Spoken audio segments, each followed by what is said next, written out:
Noticias internacionales tienen que ser analizadas. Primero, el tema de España, convocatoria a nuevas elecciones generales, riesgo para el Partido Socialista que quería, como diera lugar, llegar al gobierno, a la presidencia del gobierno español y apostó por todo, pero puede perder todo porque el Partido Podemos puede quitarle parte de ese electorado, cansado ya del socialismo tradicional, pero un riesgo también para el Partido Popular que espera aumentar para ir solo al gobierno o forzar una alianza. Lo cierto es que la democracia sigue marchando, pero crisis que se abren, la primera del 78, desde la Constitución. ¿Qué opina el profesor politólogo José Gregorio Contreras? Bueno, yo creo que el liderazgo de España no ha estado a la altura de justamente la sociedad española. La sociedad española conminó a los miembros del PSOE, del PP y de Podemos a formar gobierno y no tuvieron a la altura de las exigencias. Pero bueno, la Constitución española establece los mecanismos para darle solución a esa crisis también.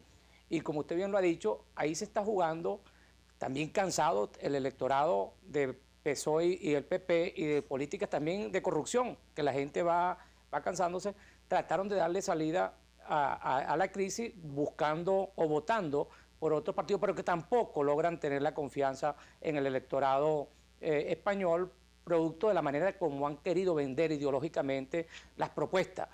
España bien sabe que el socialismo que ha imperado con el PSOE en España es un socialismo democrático que incluso ha apoyado la incursión de España en la Unión Económica Europea y que es un socialismo que plantea la democratización del capital y la inversión del capital, pero nunca viene con propuestas de intervención del Estado en la vida económica. Por eso ahora el Partido Socialista habla de que Podemos es comunista, recordando un poco la experiencia del socialismo del siglo XXI en América Latina y Cuba, y quiere estigmatizarlo. Claro, Podemos quiere quitarle votos al Partido Socialista también, pero también en la derecha. El Partido Popular está golpeado por Ciudadanos, que es una versión más joven, más nueva, de lo que es la democracia tradicional española. Es una renovación de las élites, sin duda, pero juega mucho al sector, ahí sí juega un papel importante el elemento ideológico. Acuérdense que Europa y España, Francia, Alemania jugaron un poco con, no que jugaron, estuvieron inmersas en el tema de la revolución industrial y todo lo que significó el modelo ideológico ante aquella lucha entre marxistas y comunistas y socialdemócratas, y cómo son los socialdemócratas que en ese momento logran, en aquella división del marxismo, lograr a través del voto y no de las armas, conquistar el poder para llevar los cambios.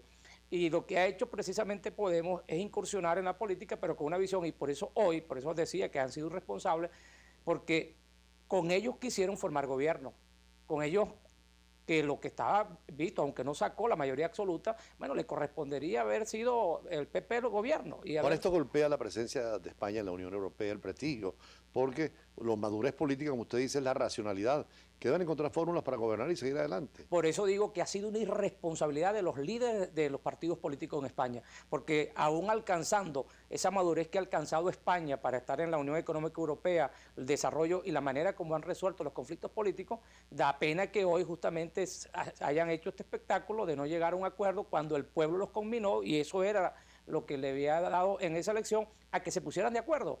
Porque si bien ninguno tuvo la mayoría, lo importante era ponerse de acuerdo, pero ponerse de acuerdo con el que había sacado la mayoría. Yo creo que ahí el PSOE jugó muy malo, creyendo que iban a hacer gobierno. Han debido con el PP tradicionalmente buscar soluciones, claro, y comenzar a hacer también un mea culpa de cuáles son los errores que han tenido y verse en lo que ha pasado. Lo que pasó en Venezuela es un ejemplo, porque Venezuela fue ejemplo para España en el Pacto de la Moncloa, a través del pacto de punto fijo. Bueno, ellos también han debido verse en Venezuela lo que pasó aquí con Adeicopey en ese proceso. Que generaron también problemas de corrupción, de falta de liderazgo joven, y eso llevó al fracaso y a que alguien populista llegara al poder, ¿no? Así es, y ese bipartidismo entonces de España ha entrado en crisis, sin duda está buscando una oxigenación moderna, pero ayornada a los cambios del mundo, no es un salto atrás. Y en el caso de Estados Unidos ya está el camino abierto, el gobernador de Ohio, el último candidato republicano, acaba de renunciar, ya está solo Trump en la candidatura republicana. Hablan de la hard policy, la política dura de los republicanos, mientras que la soft policy, política delicada de los demócratas, podría implantarse ahora, ¿no? Kasich fue el candidato último de los republicanos, ahí está precisamente en pantalla.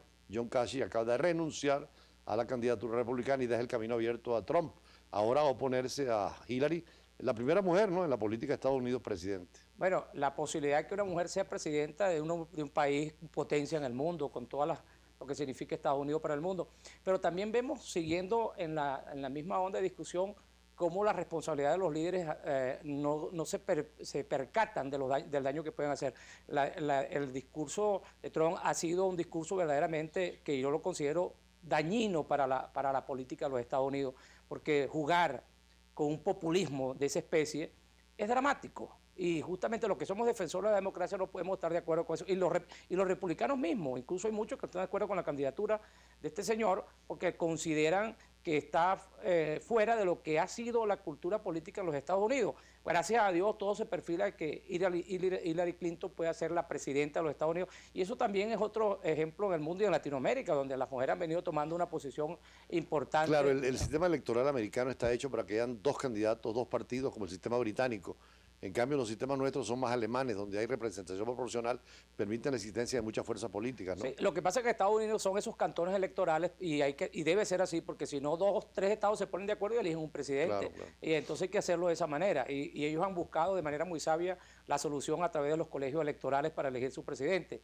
Pero lo que decimos es ver el discurso que hemos visto, hemos escuchado durante este tiempo de campaña del señor Trump. A uno se le paran los pelos al ver aquello de estar jugando con el tema de los inmigrantes, con el tema, un tema que es delicado, porque el mundo de hoy, ¿dónde no hay inmigrantes? ¿Cuántos ciudadanos del mundo no salen a buscar mejores formas de vida? Lo que hablamos, los países? venezolanos, 1,5 millones que están en el exterior, por razones de distintos tipos, de que se sienten inseguros acá, hasta económicas o laborales o profesionales, y algunos porque se sienten que la política los persigue. O sea, hay de todo en esa situación. Así es, y cada quien busca la mejor forma de vida, solucionar. Entonces, si vamos a encontrarnos con presidentes o líderes que no entienden este proceso que vive el mundo de hoy y donde lo más importante es el valor de la democracia, y no solamente el valor de la democracia, el valor del Estado liberal, Claro. que tiene una deuda con el ciudadano, que es la defensa del ciudadano a nivel mundial. Y eso es lo que debe hacer entonces un liderazgo nuevo, eso es lo que debe ser un partido nuevo, consustanciarse con las exigencias del ciudadano de hoy para hacer mejores gobiernos y que los ciudadanos puedan Volviendo marchar al libremente. tema venezolano, ya para terminar,